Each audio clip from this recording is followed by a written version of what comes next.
Nous sommes dans un cinéma en Alsace, c'est un petit peu le cinéma Paradiso que vous avez découvert au cinéma. Celui-ci s'appelle Le Royal à Roto. On est avec Odile. Vous avez participé à la création d'un festival qui commence aujourd'hui en partenariat avec le Struthof et le Mémorial de Schirmeck. Voilà, c'est ça, oui. Quel est ce festival que vous organisez? Alors c'est un festival du film de mémoire qui était désiré depuis un long moment par Frédéric Bierry, le maire de Schirmeck, et nous l'avons réalisé. On s'est lancé dans l'aventure par le choix du sujet, donc les enfants et la guerre. Monsieur Bierry tenait à ce que ça soit un festival de mémoire par rapport à l'historique de la vallée, puis surtout de... C'est quoi un festival du film de mémoire ? C'est se souvenir de ce qui s'est passé il y a quelques années, et comme en Alsace, je pense que cette période de la dernière guerre est très ancrée dans la mémoire des gens et dans la culture. On a commencé par un peu par un hommage à tout ce qui aurait pu se passer dans cette vallée à ce moment-là. Donc pour illustrer cette mémoire, comme vous dites, plusieurs films, alors notamment Swing Kids, c'est un film que vous diffuserez aujourd'hui. Oui. Petit pitch comme ça sur Swing Kids.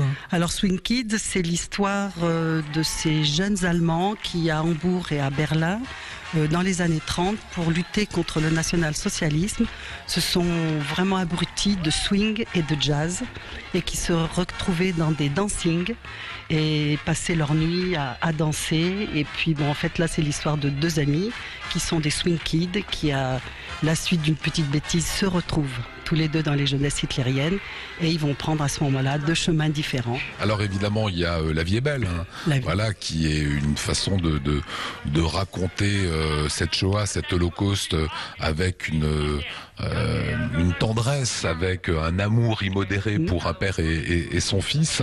Et il y a Sarah, elle s'appelait Sarah. Oui.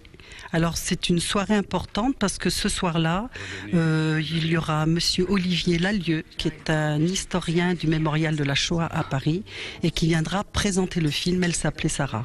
Qu'est-ce que vous attendez comme prise de conscience des gens qui vont venir ici au Royal ? Prise de conscience, moi ce que j'aimerais, j'espère que ça se passera comme ça, qu'il y ait beaucoup de jeunes. J'aimerais bien que des jeunes de ces âges-là viennent voir ces films, parce que, on critique beaucoup tout ce qui se passe maintenant, mais ici c'est peut-être de notre époque une jeunesse un peu dorée, et qui voit comment vivaient les jeunes du même âge à cette époque-là. Donc pendant toute la semaine, alors c'est à peu près les mêmes films, il y en a deux différents, c'est-à-dire, même trois. Il y a Le Tombeau des Lucioles, qu'il y a en plus, donc c'est un dessin animé japonais, qui se passe après le bombardement de Kobe, l'histoire de deux petits-enfants qui tentent de survivre. Toujours dans la guerre, toujours dans la guerre, toujours dans la souffrance. Il y a Au revoir les enfants de Louis Malle, qui a été demandé par les collégiens, surtout le collège de la Broque pour les élèves de 3e. Nous sommes à quelques kilomètres ici du camp de concentration français, qui est malheureusement dans notre région en Alsace. Pourquoi est-ce que vous avez décidé de faire ce festival autour de cette mémoire dans cette région alsacienne ?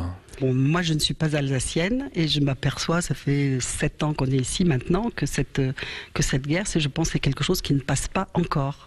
En Alsace ? En Alsace, oui. C'est vraiment très présent, on en parle beaucoup.